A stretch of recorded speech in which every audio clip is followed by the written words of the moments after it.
Greetings. I'd like to talk a little bit about change and what it takes to create successful change. One of my favorite expressions is always, everyone loves change as long as they don't have to do anything different. Well, I got to tell you, one of the greatest things one of the greatest gifts my mother gave me when she was 90 some years old, when we were talking about a current change in her lifestyle, one of the things she shared with me is, Ken, if there's anything I've learned in this journey, it's that everything changes.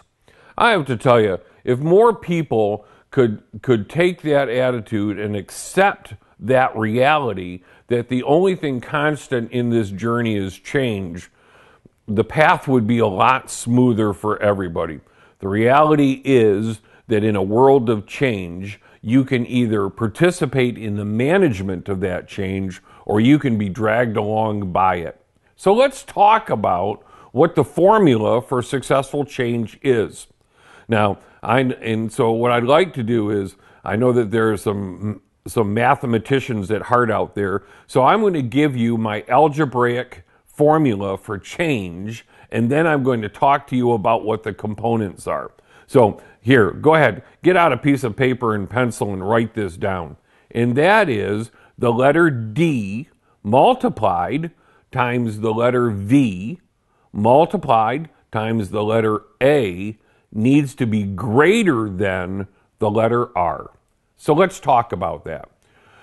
And by the way, for all you mathematicians out there, you know in an algebraic formula, if any one of these components is zero, the whole formula is zero. So it goes like this. D is, what is your driving force for change? What is it that makes you not want to be where you're at right now?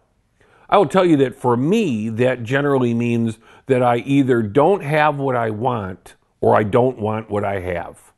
Whatever it is for you, in order to successfully participate in this journey, there has to be the desire for things to be different.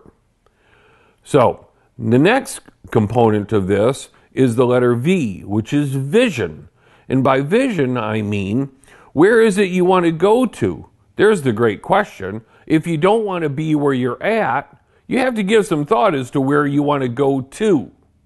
And you get to decide what that looks like. And by the way, if you want to wrestle with that one, I'd be happy to do that with you. But so far we have, I don't want to be where I'm at. I've got an idea of where I want to get to. And the next part, which is also very critical, is I have to be willing to assess and allocate the resources that I have, whether those resources are time or energy or money, whatever those resources are, I need to be able to assess them and allocate them in a way that will get that change to happen, that will drive me from that place from that place that I am to that place where I want to be. If you can put those three things together, they have to be greater than the resistance to change.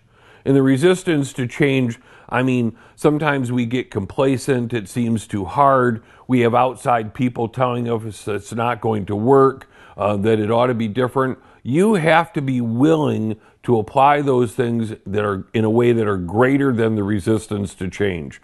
If you are able to do that, and you are equally importantly willing to do that, successful change can be yours. I would be very interested in hearing about your journey and helping you along that way if that is something that you're interested in. Feel free to get a hold of me. Until then, take care and be well.